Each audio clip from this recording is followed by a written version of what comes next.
Studying philosophy can almost feel like solving a Rubik's Cube. The first time you pick it up, it makes utterly no sense. You start trying to make moves and end up even more confused than you started.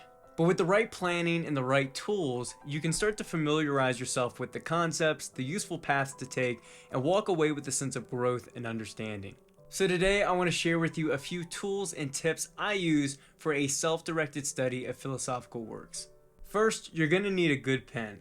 I'm a massive advocate for writing in your books for a few reasons, but the most salient being that it connects you to the writer's work. By underlining and writing in the margins, you initiate a dialogue between you and the author. Through this process, you extract your thoughts in real time and can better conceptualize what you're reading. Memorizing is one thing, but analytical reading is a totally different skill. When you read analytically, you're investigating the paragraphs, you're marking the key points, you're debating whether the claims made by the writer have any validity, you're comparing different ideas, and you're probing deeper than the surface level or the words that you're reading. Now, when it comes to making these notes, I'd recommend investing in a fine point pen. This helps you avoid any smearing, fat strokes, and gives you more room to write. Now, I've yet to make an investment in an aesthetic, reusable, majestic pen, but honestly, I don't think it's that necessary to do so. I have a pack of very cheap fine point pens that I found on Amazon. I think the pack was about $8, so I'll link that down below, and that's all you really need. Next up, you're gonna need a dictionary. Now, because I know that 90% of you guys are not going to go out and buy a physical dictionary, yes, you can use your phone. My only caveat is put your phone on airplane mode or do whatever you have to do to make sure it doesn't become a distraction. But either way, have some kind of tool that you can quickly look up terms and words. Most likely, as you're reading any kind of classical literature or complex philosophical text, you're going to run into words you've never seen before, or at least words that you've seen before, but they're being used in a way you've never seen them used prior. And the best thing to do is not just gloss over them or even use context clues to figure out what they likely mean, but rather pick up your handy dictionary or your phone, look up the term. This will not only help you better understand the text and why the author used that word, but it also helps you expand your vocabulary and your linguistic capabilities. I actually made a video recently talking all about this and why you should get a dictionary, so I'll link that up below and you can check that out.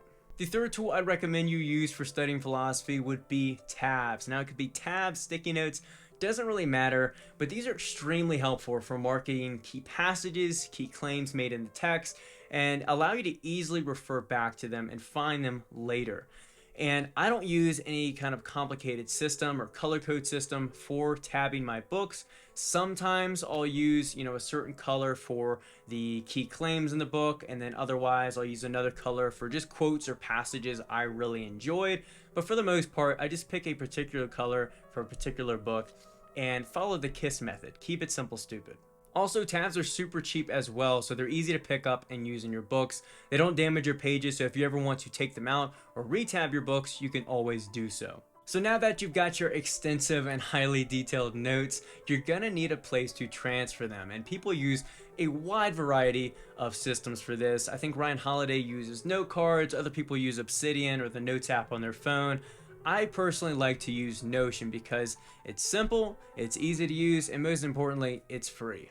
I used one of the templates to set up my reading log where I can keep track of the books I've read, want to read, and I'm currently reading. Within each page, I transfer any notes or quotes from my book and take the time to further expound upon my thoughts there as well.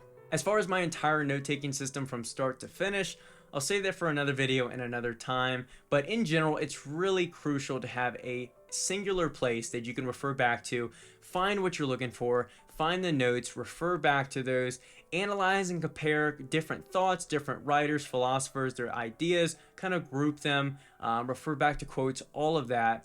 You need a place to look back at your notes because trying to go find a particular book, flip through the pages, it can just get really complicated. And again, convenience first often matters. And lastly, what pairs better with a good book than good coffee?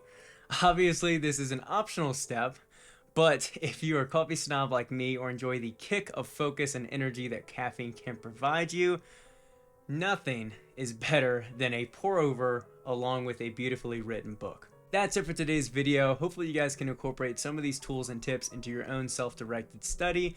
And if I missed any tips, please let me know down in the comments below. Studying philosophy, any classical work can be extremely challenging no matter what, even with these tools I recommended. So any help can go a long way. If you enjoyed the video, make sure you drop me a like, subscribe for more content like this, and I'll catch you guys in the next one.